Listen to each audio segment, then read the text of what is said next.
All right, good morning, everybody. I'm going to wait a couple of seconds for everybody to trickle into the webinar. We have about 89 folks registered. So good morning and welcome to another webinar Wednesday, brought to you by the First Nations Public Service Secretariat. I'd like to run through a couple things before we officially get started and introduce our speakers. This will be a 1-hour session with the Canada Revenue Agency, and the session will be recorded and shared on our YouTube channel afterwards, in addition to the PowerPoints that are shared and some handouts that CRA is providing after this webinar. Our presenters are going to speak just for a few minutes, and then we're going to move into Q&A. In order to submit your question, please use the Q&A button at the bottom of your screen to type in your answer. And then when we get to that portion, we will read out the questions and our speakers will answer them. Hopefully all of them in the allotted time that we have today. All right, so we have about 33 people on the call. So I'm going to go ahead and get us started here. Good morning and welcome to another Webinar Wednesday brought to you by the First Nations Public Service Secretariat. My name is Selena Dorme. I'm the engagement coordinator with the First Nations Public Service. And I'm also from the Tsleil-Waututh Nation here in North Vancouver. But I also want to recognize the neighboring nations also on this unceded territory of the Musqueam and Squamish peoples as well. This webinar is going to discuss the new federal COVID-19 supports, the Canada response benefits and changes to employment insurance. We have CRA with us today. This webinar will aim to clear up any confusion about the new COVID-19 supports around changes to employment insurance and the new Canada response benefits. We have representatives from CRA and Service Canada who will join us and explain the new programs and answer questions like what happens now that CERB and CESB have ended? How can I apply? Am I eligible? How much can I expect to receive? And much more. So I'd like to ask our panelists to go ahead and turn on their video, or whoever's going first, and I can pull up the proper PowerPoint. Good morning, my name is Karen Martin, and I'll be going first. Selena, is that okay? Yes. Okay, perfect. So good morning. I just want to thank Colette Anderson, Selena, and Bronwyn for setting up today's town hall session. My name is Karen Martin. I'm the manager and regional program advisor for Canada Revenue Agency Outreach for the Western region. I want to thank you for attending today. These are really important topics that are going to be covered, and I know it's kind of quick changing, and so it's really important to be kept in the loop for the people that you work with. A lot has happened on the Government of Canada side of the house for Service Canada and CRA since the start of the COVID-19 pandemic. You'll appreciate the complexity of rolling out programs, sometimes for us with a day's notice, for example, with the CERB rollout. I just want to give you a few stats, a few numbers. So we have transitioned into the new benefits, but for the Canada Recovery Benefit, to date, we've received 1.7 million applications. For the Canada Recovery Caregiving Benefit, so these aren't part of the PowerPoint deck. This is just kind of an overview before that starts. For the Canada Recovery Caregiving Benefit, we've received 551,000 applications to date. And for the Canada Recovery Sickness Benefit, we've received 202,000 applications to date. So lots of applications are coming in. 18.3 million calls have been received on our call center line since March at the beginning of the pandemic. So this is a follow-up to a previous session that we did for the CERB. Service Canada is joining us today. So we collaborate with Service Canada on a lot of initiatives involving First Nations. So we go out and visit First Nations together just to make sure that it's one-stop shopping for the community residents and for the contacts from the First Nation organizations. We have an excellent working relationship with Service Canada, and this has proved to be very successful for us doing virtual clinics.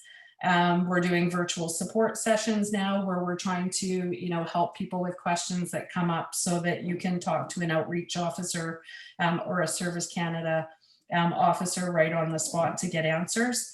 And then the one thing that's not covered in today's presentation, but if you want any more information about it, please reach out to Saverio or I after the session. is the one-time disability payment has been extended. So the applications for that, it was cut off as of September 25th, but that has been extended until the end of December. So that's really important for you to make note of, that we're still receiving applications for that. So one of my employees was actually going to join me on this call, but I think he's having some login difficulties. So I'm actually going to do the PowerPoint deck for him.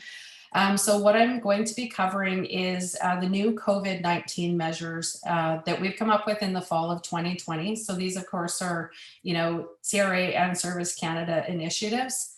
So in an effort to continue helping Canadians during the ongoing COVID-19 pandemic, the Government of Canada has created 3 new benefits. So the Canada Recovery Benefit, the Canada Recovery Sickness Benefit, and the Canada Recovery Caregiving Benefit.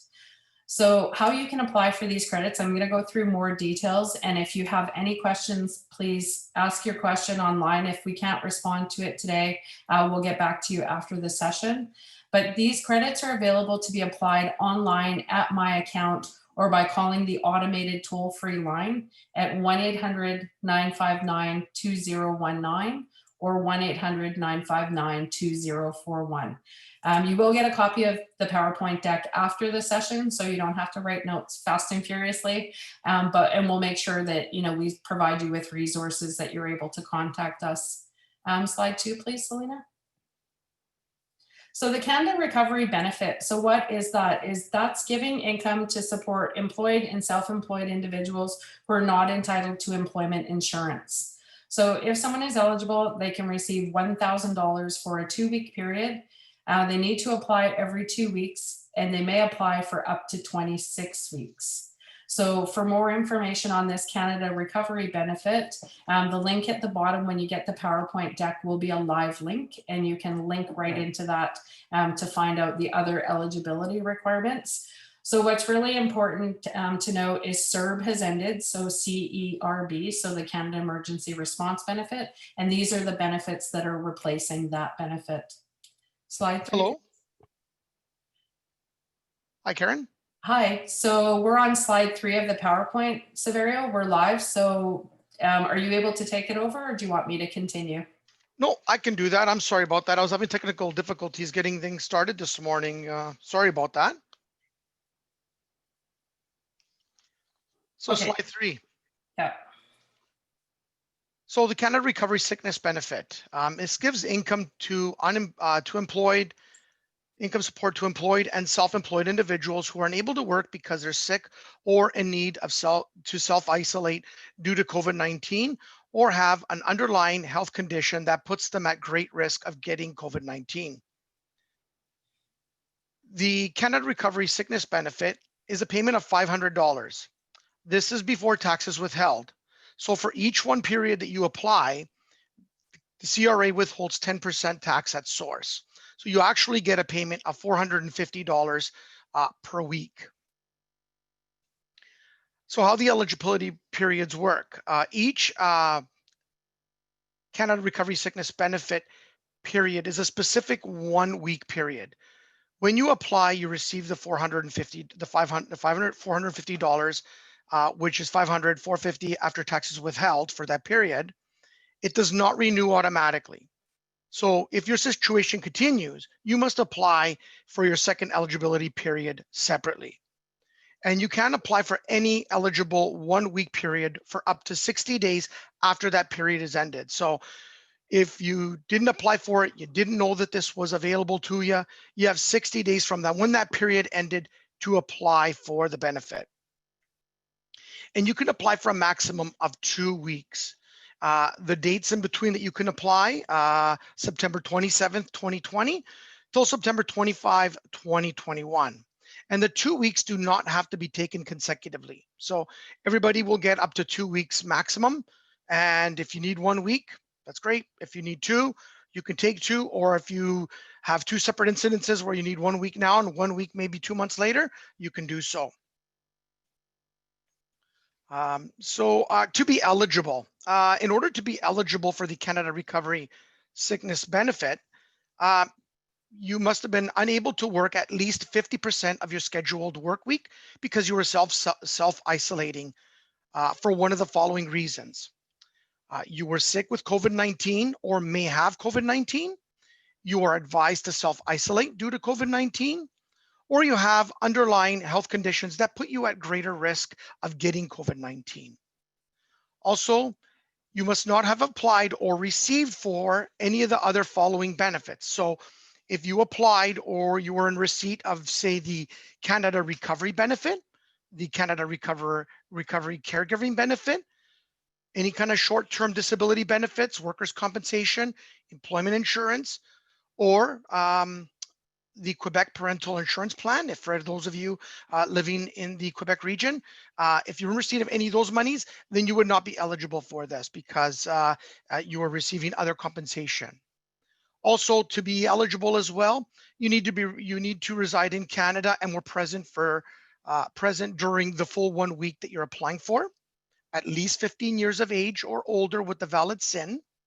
You are not receiving paid leave from your employer for the same period, and you earned at least $5,000 in 2019 or 2020 or in the last 12 months before the date you apply. And your income sources must have been either from employment income or net self-employment income or maternity and paternal benefits from employment insurance. All right, Selena, slide 4, please.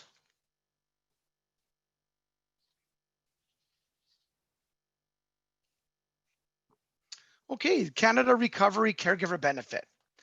This gives income support to employed and self-employed individuals who are unable to work because they must care for their child under 12 years of age or a family member who needs supervised care. This applies if their school, regular program, or facility is closed or unavailable to them due to COVID-19, or because they're sick, self-isolating, or at risk of serious health complications due to COVID-19. The Canada Recovery Caregiver Benefit is a payment of $500. Again, there is 10% tax withheld at source for this benefit. So for each 1 week period, you'd be receiving the $450.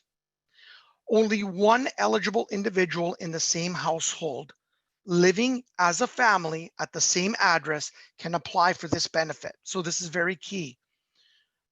Each household may receive payments for a maximum of 26 weeks between September 27, 2020 to September 25th, 2021. So basically 1 full year. If you're eligible, your payment amount will be the same for each period that you've applied for, even if you are caring for more than one family member who needs supervised care. So even if you have two, you're only getting the one, you're only eligible for the one payment.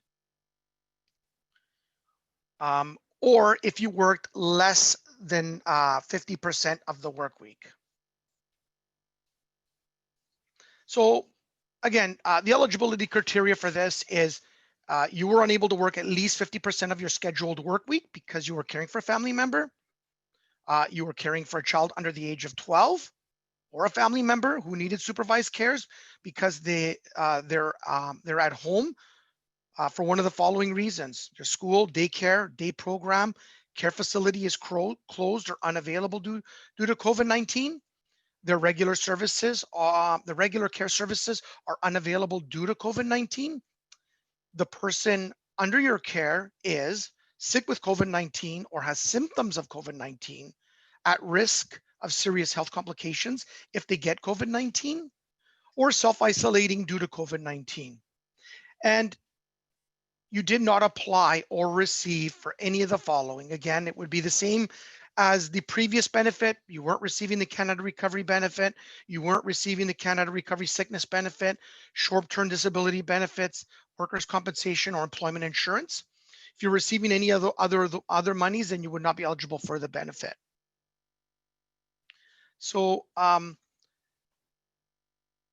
the benefit does not renew automatically. So if your situation continues, you must apply for your second eligibility period separately. So you can apply for any 1 week period, again, like the other benefit, up to 60 days after that period is ended. So you have 60 days to apply from the period end date. If the 60 days expire, then you would not be eligible for that benefit or to apply for that benefit any longer. And each household is allowed to apply for up to a maximum of 26 periods. And again, the 26 weeks do not need to be taken consecutively. Each 1 week period starts on a Sunday and ends on the following Saturday. So you may apply on the first Monday after the 1 week period that you're applying for has ended. All right, next slide, please. This resource, the new Canada Recovery Benefits, What to Expect, is a sheet that you can walk your clients through or individuals through to see all the various types of benefits that are available, and also to take a look and see, you know, which ones they might be able to be applying for. So it's a good sheet to have, and we'll be sharing this with you as well, so that if you're helping a community resident out, or you just want a better understanding and a full picture to see it on one sheet, you can see what the eligibility factors are, you can see how much you're eligible for, and you could determine maybe which one best suits you for that given time. So yeah, and the one thing that I did want to share with you, because I did arrive late, my apologies once again for that, is that if you have direct deposit set up already with the Canada Revenue Agency, your payments will be received between 3 and 5 business days if you have direct deposit set up. If you do not, then your payments will be by mail, and it's 10 to 12 business days. Okay, so if you don't, anybody who doesn't have direct deposit, I'd strongly advise to have that set up, because you would get your payment much faster and it's much more secure. Next slide, please, Selena. So this next slide are answers to questions in regards to paying back the Canada Emergency Response Benefit. So for instance, say you receive the Canada Emergency Response Benefit, CERB or CERB, some people pronounce it differently. You may have to repay it, and you need to repay this amount or as much as you can by the end of the tax year, because for any monies that you were paid for the Canada Emergency Response Benefit, you will be receiving a T4A with that income, which then you would report on your tax return. So really important to repay as much as possible while you can. This resource, it's 2 pages. This is the first page. It goes through basically, gives you a telephone number that you can contact to let residents know or members know that, you know, this is the number you can call for help if you need any help in regards to if you need to repay it or not. Also, it goes over if you have to repay it to, sorry, next slide, please, Selena. Or if you have to repay the Canada Emergency Response Benefit to either the CRA or to Service Canada, because you would have to pay whoever paid you, and those are the specific instructions on what the mailing address is for each one and how to pay them. The last thing that I'm going to cover real quickly, and that is retroactive payments for the CERB or the Canada Emergency Response Benefit. So recently, our website has been updated, just letting everybody know that anybody who's missed out on any of the CERB payments, the Canada Emergency Response Benefit payments, they have, for any retroactive applications, they have until December 2nd, 2020 to apply for any missed periods. So for instance, for periods 1 to 4, which is basically March 15th, 2020 to July the 4th, 2020, you would need to contact 1-800-232-1966 to speak to an agent and apply for those early periods. For periods 5 to 7, which are July 5th to September 26th, you can apply through your My Account or through the automated line numbers, which we could also send this information in a wrap-up email to you as well. So that is it for myself. Thank you very much, Selena. Oh, and the last slide, of course, our contact information for the CRA. Thank you so much, Saverio, and no worries on showing up late, just glad that you're here. And thank you so much, Karen, much appreciated. Next up, we have another presentation from, sorry, let me just stop this. All my windows are missing on me. If we could have Brenda and Dianne come on the screen, please. Morning. Good morning. Thank you so much for joining us. Just going to pull up your PowerPoint right now. We have Brenda Giesbrecht and Dianne Stoesz that are going to do a presentation on the Service Canada side. So thank you both so much for joining us, and I'll go ahead and start your presentation. Okay, perfect. Good morning, everyone. We're very happy to be here today. I recognize that I am on the unceded and traditional territory of the Katzie and Kwantlen First Nation in a very not sunny Maple Ridge this morning. And this is just a brief snapshot of the current information on the new employment insurance changes. And as the government recognizes gaps, there will definitely be changes and improvements as we go along. And we will forward some information as we receive changes to the FNPSS for you. So with Service Canada, as our economy continues to safely reopen, the government's transitioning to a simplified new employment insurance program. And I'm going to tell you about the 7 main changes that are temporary measures that are going to make employment benefits easier to access due to COVID-19. Next slide, Selena, please. So in transitioning from the Canada Emergency Response Benefit to employment insurance, to ensure a smooth transition, most Canadians who received the CERB or Canada Emergency Response Benefit through Service Canada, so they applied through Service Canada, they were receiving EI CERB, and they will automatically transition to an EI regular claim. So those claims should have automatically flipped over to an EI regular claim. In some instances, some Canadians who received the CERB through Service Canada will need to apply for EI benefits.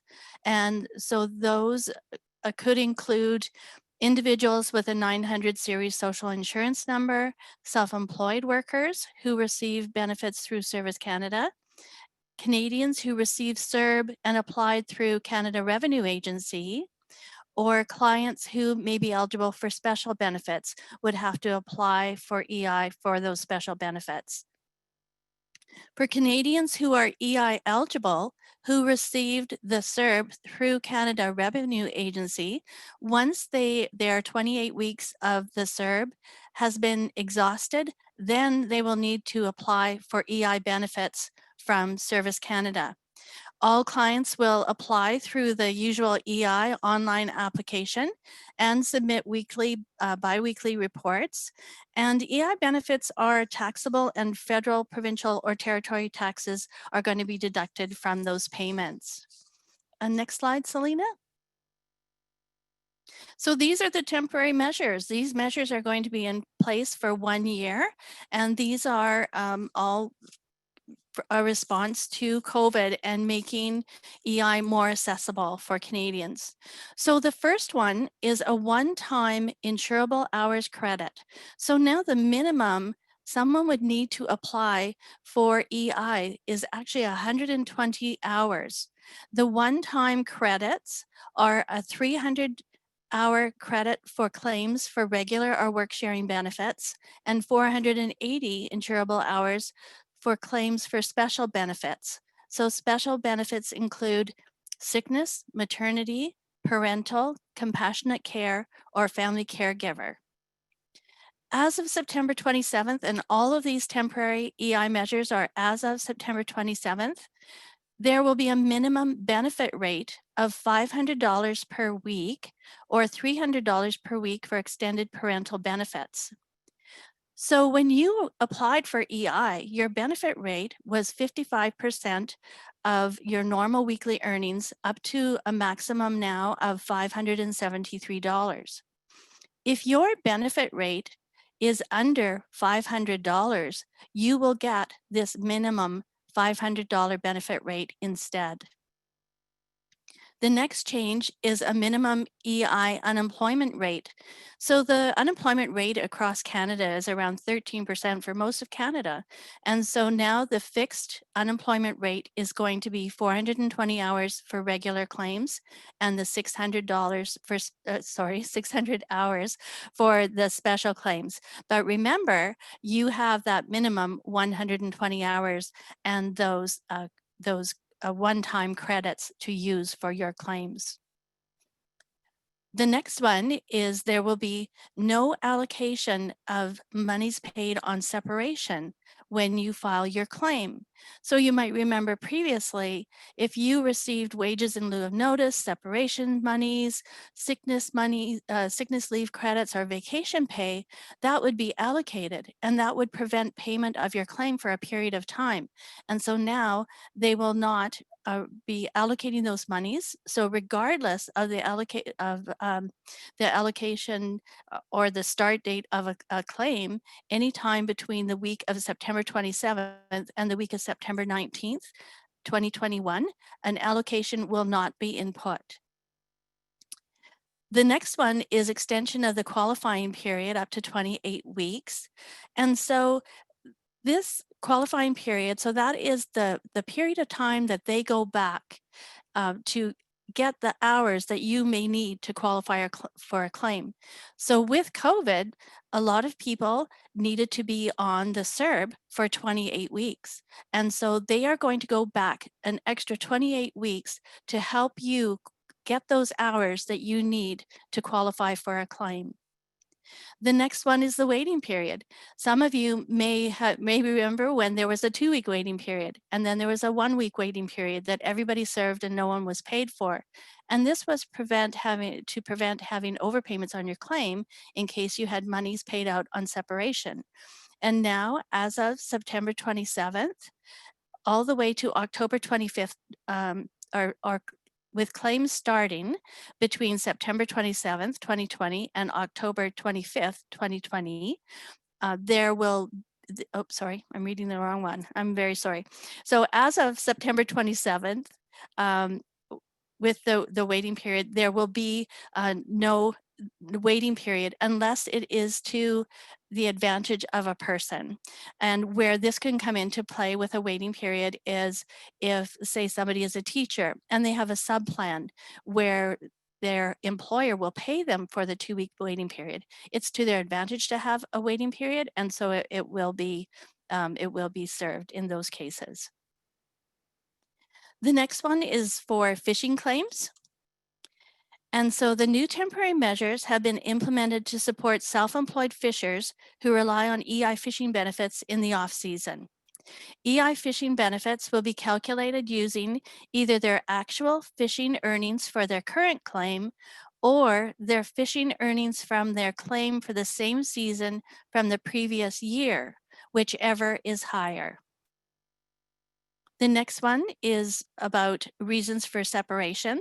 So as of September 27th, simplification measures are going to be implicated regarding to reasons for leaving a job, reasons for separations. Any contentious reason for separations will only be adjudicated on the last employment and any that fall in the 12 weeks prior to the last interruption of earnings. So previously, if there was a contentious reason for separation, the hours on that record of employment may not be used to establish a claim, and now they will not adjudicate those contentious reasons for separation unless they fall in that 12-week period. For training, and more details will be shared as soon as it becomes available for training.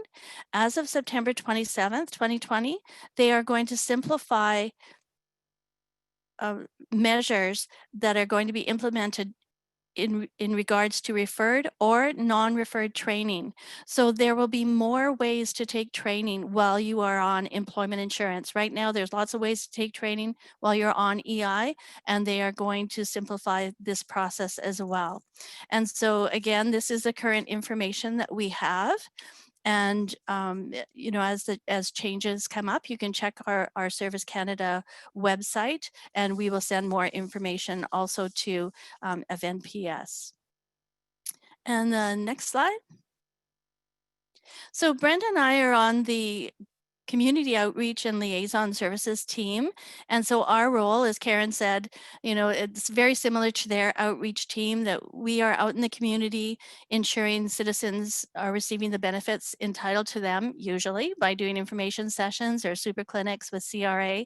And now we're living in a virtual world, but please know that we're here. And if you'd like to book a virtual information session or a clinic, please call or email us. If you're not in our area on the Lower Mainland, we can refer you to the citizen services specialist in your area, and we'd love to assist your community. And so now I think it's over to questions.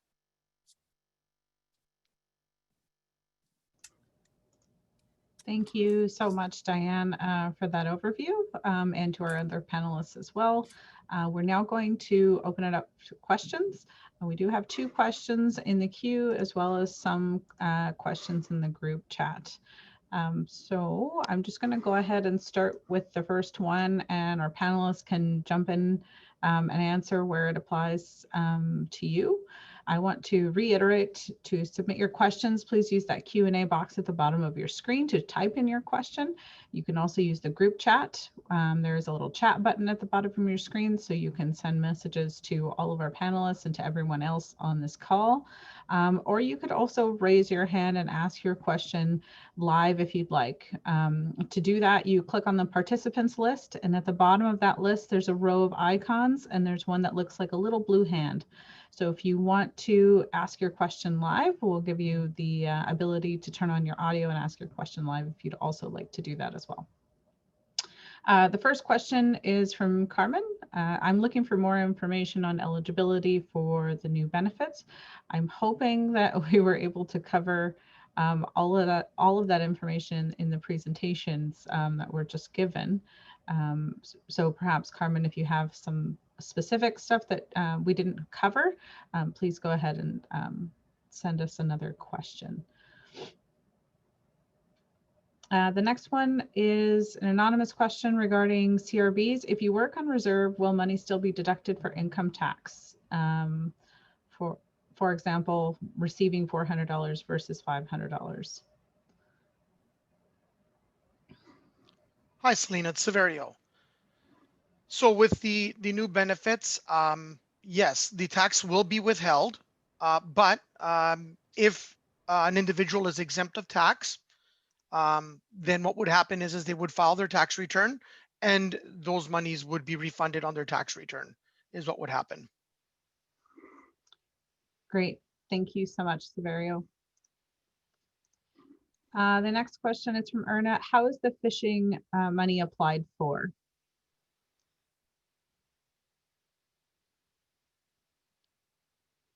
So the phishing benefits, you would apply the same way you would apply for any other employment insurance application. So it's done online. And then when it comes to the type of claim, you would just indicate that it's a phishing claim. Thank you. Brenda, is there something you wanted to add to that, or just? No, just I was going to help answer it. So all good. Okay. No, you can keep your video on. It's okay. Okay.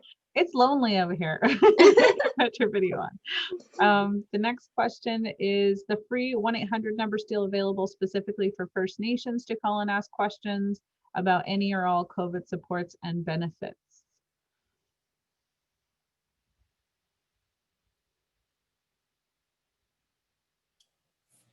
It's Karen from CRA. So yes, the 1-800 number is still there, and I'll get Brenda or Dianne to respond to the Coles line that's being set up for that. But we also have a telephone line that's available that Saverio provided on the last slide of our PowerPoint deck. And that is 604-775-5020. So if First Nations want to call us directly to request either a virtual support session or other information regarding the recovery benefits, please call us directly in outreach. And then for Service Canada, for our Service Canada Outreach Support Center, where you could get even assistance with an application if you want to know how to apply, or if you don't have access to a computer to apply, you can call our Service Canada Outreach Support Center at 1-877-631-2657. Or if you do want to book an appointment at one of our Service Canada locations, you can do that if you do have access through a computer, or through that number if you want, but through the computer, through e-service. And we can make sure that you have the links for that. We can email that out as well. Thank you both so much for that. The next question is in our group chat. Does the CRB replace social assistance benefits? And also, can students claim these funds?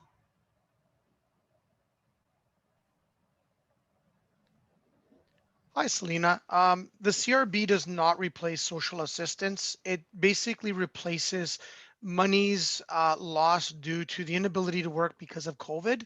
So if they've been affected and can't work because of COVID, then that's where those monies come in. As long as they meet the eligibility criteria that their work has been reduced to less than 50% for that week period, and that they they did earn up to $5,000 in 2019 or 2012 of earned income to make them eligible, then regardless whether they were receiving social assistance benefits or social benefits, they would still be eligible. Thank you so much, Saverio. The next question in our group chat is regarding CRSB. What happens if you have to self-quarantine for more than 1 to 2 week period? Okay, yes. So for the Canada Recovery Sickness Benefit, right now, it's only 2 weeks that's available for individuals. So if you're sick for 1 week, you apply for the 1 week when it's expired. And then if it's a second week, you apply for the second week. That is the maximum amount per individual that is available at this time.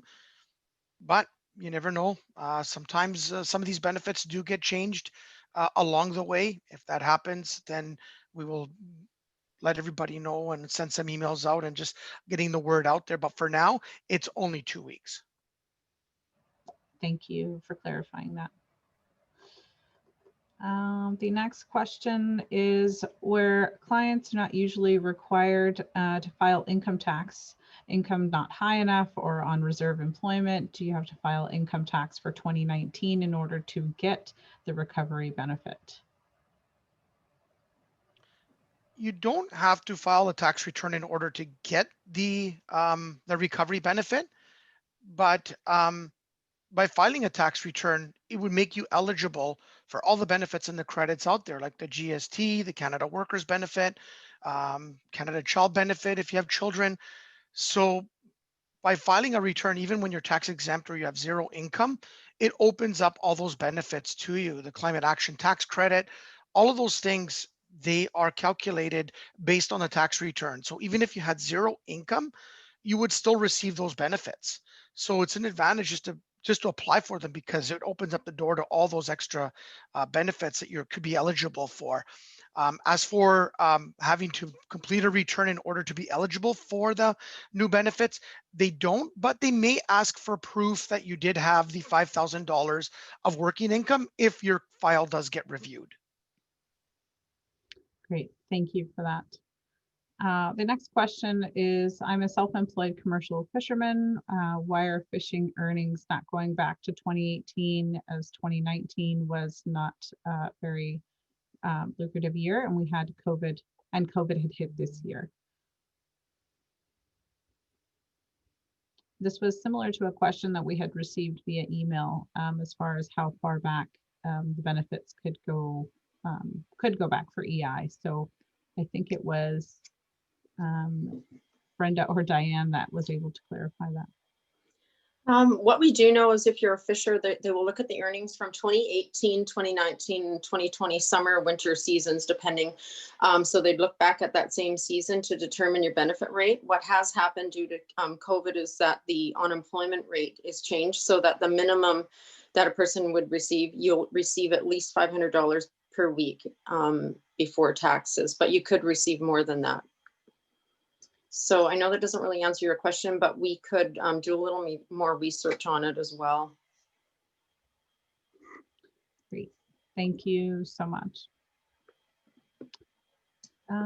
So there are a few more questions that have been submitted in the group and the queue. Just to add to that, what Brenda said, so they're going to calculate using your actual fishing earnings for your current claim. And so those would probably be earnings from 2019 or 2018, and their fishing or their fishing earnings from their claim for the same season from the previous year, whichever is higher. So it sounds to me that it will be 2019 and 2018, whichever is higher. Thank you both so much. The next question is, if someone had applied for EI before September 2020 and didn't have enough hours, can they reapply now? These changes would have been taken into account for a new application. Yes, they should reapply for employment insurance because the unemployment rate has changed, and so they just need 120 hours to qualify. However, we also want to make sure that if they were getting any Canada Emergency Response Benefits, so the CERB, that has, if they were applying through CRA, that has reached an end. But yes, if they should apply because they should qualify now. Mm-hmm. Great, thank you. The next question is, if some First Nation communities don't provide a T5 for income assistance to clients, how will that affect the client if they are also collecting CRB at the end of the tax year?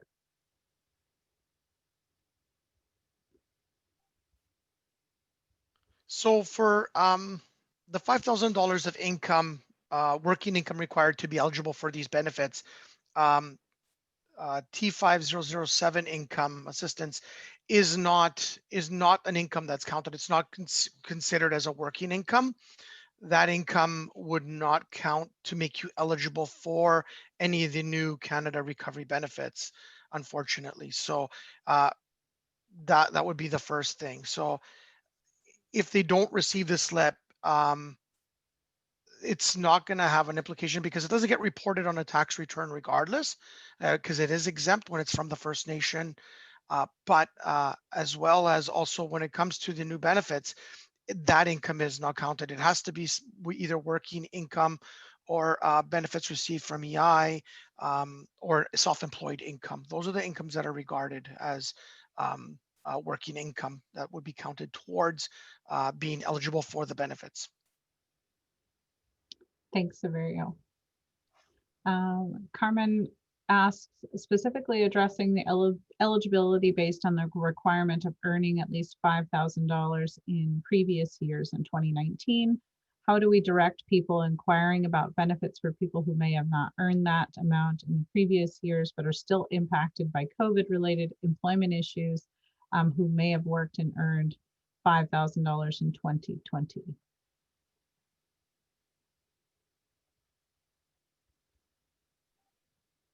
Yes, so I'm sorry. So basically, how to direct the individuals that would not qualify because they didn't meet the $5,000 in the last? Correct. Okay. Yeah, so that's where it becomes very difficult, because if you don't meet the eligibility factors, then you wouldn't be eligible for the benefits. And if you apply for them and you receive them and had not received that $5,000 or earned that at least $5,000 in 2019, 2020, or in the last 12 months before the date you apply, then in that situation, you wouldn't be eligible. You would have to look at other streams. But as for like guiding individuals in that sense, it's tough. It's you're looking at social assistance, you're looking at other areas, but it wouldn't be the benefits. They wouldn't be eligible for them. Are there, on building on that question, are there other streams available for those folks who have not hit the $5,000 mark? Not that I'm aware of. Karen, do you know if there's any other streams as well with that when people don't meet? Yeah, not that I'm aware of, Selena, but what I would recommend is have the person that asked that specific question, have them call the outreach phone number, and we can look into that question in more detail for sure. We'll follow up and we can send a response out to you that can be fanned out to everybody. Great, thank you both so much. The next question is, Canada has a 14-day quarantine requirements when entering the country. There are no federal provincial requirements for isolation for intra-Canada provincial travel. Some Indigenous communities have instituted their own self-isolation requirements when returning from outside their region. Are those folks eligible to apply for that benefit when self-isolating in these cases?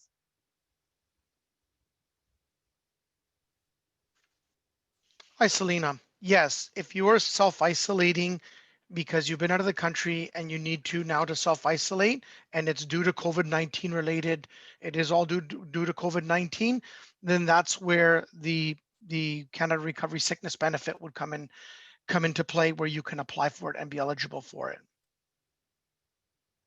And even for those who are just traveling across Canada and coming from other provinces, not just out of the country? Well, in regards to the eligibility that we have now, if you need to self-isolate, even if you're within the country, we could look into that specifically if it is within the country, because I don't have anything on the eligibility factors that we have so far.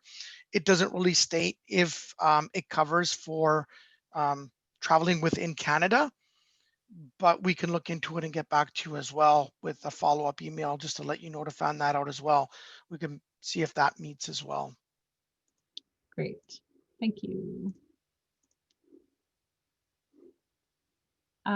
So for those, this is an anonymous question. It says, what evidence is required to show employment income? I assume this is for folks who have never filed for the previous years. You said in certain circumstances, they will be, if it's reviewed, will be asked to show some source of income. So what type of evidence is required in that case? So that's going to be handled on a case-by-case and a case-by-case issue. In some situations, they'll ask for maybe a letter from an employer, or maybe showing bank statements of income coming in to show that at least they earned it if they didn't get a T4 slip. Each reviewer is going to ask different criteria depending on the type of income that individual earned. But if it's self-employment income, it could be anywhere between, like, say, bank statements just to show that income was earned and deposited into an account. It could be a letter from somebody that you worked for just specifically.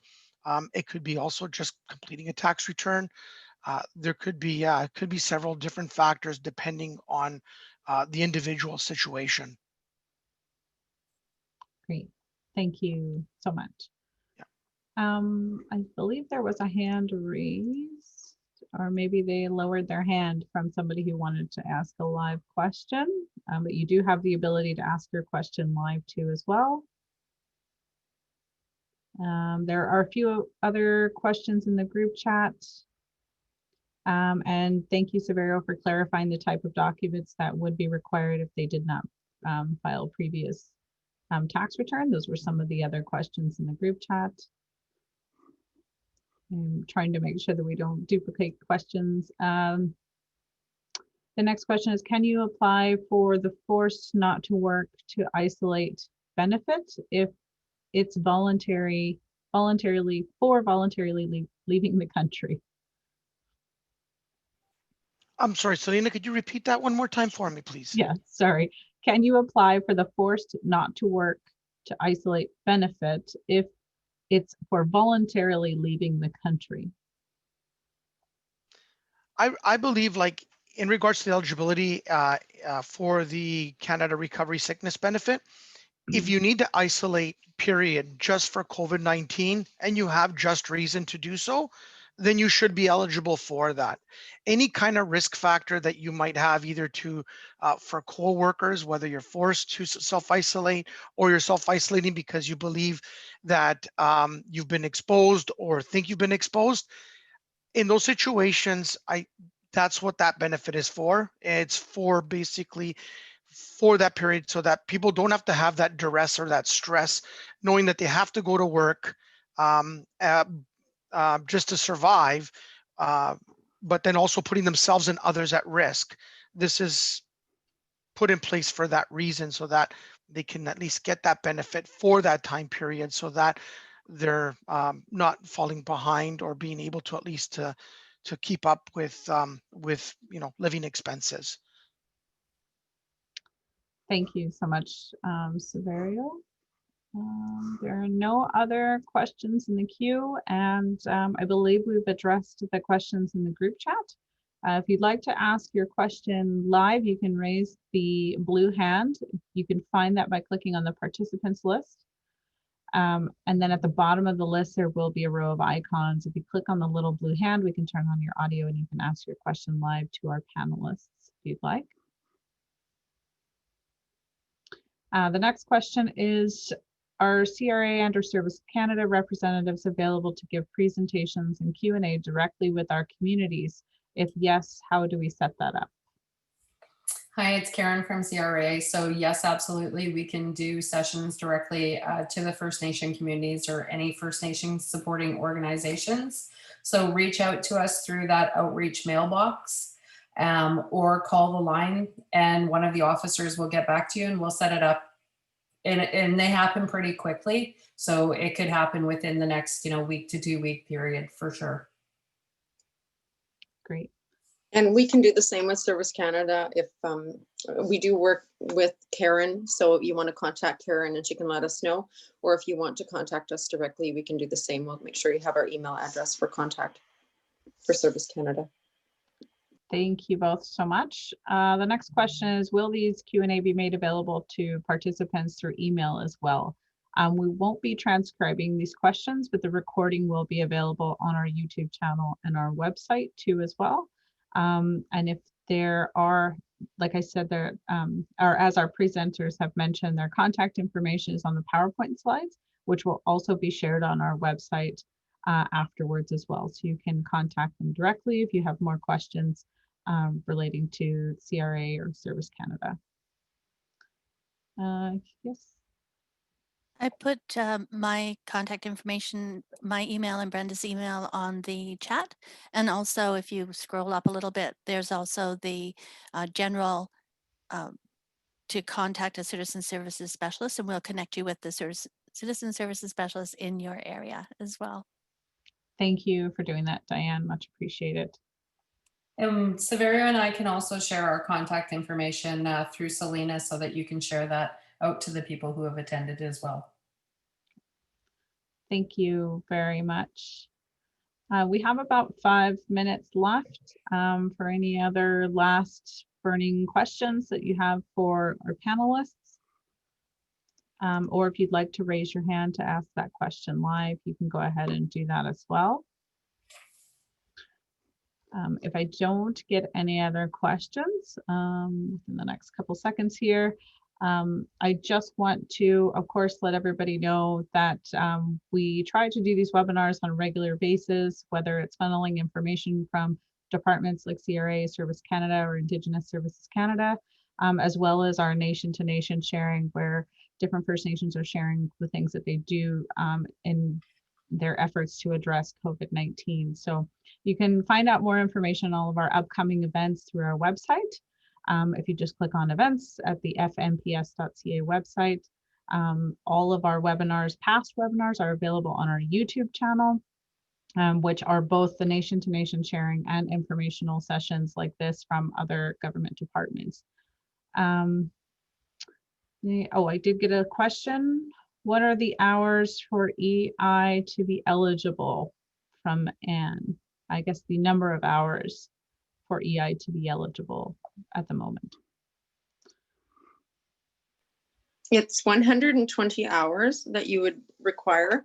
And it's a temporary measure, so it's between September 27th, 2020 until September 21st of 2021, and then it would be 120 hours. And the government would be crediting the person with 300 insurable hours if it's for regular benefits, and 480 insurable hours for special benefits such as sickness, maternity, parental, compassionate care, or family caregiver. The other thing I'm going to add is just right now, due to COVID, a medical note is not required for sickness benefits.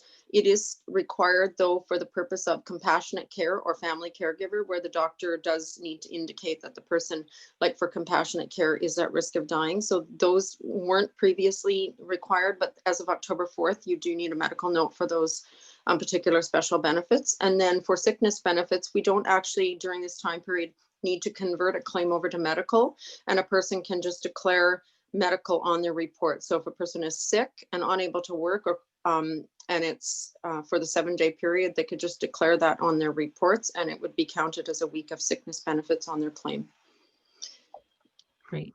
Thank you so much for all of our panelists for joining us and answering all those questions. Oh, James, thank you for that heads up. We will be having an informational session from Indigenous Services Canada coming up this Friday. You can find information to register for that on our website, so please register for that.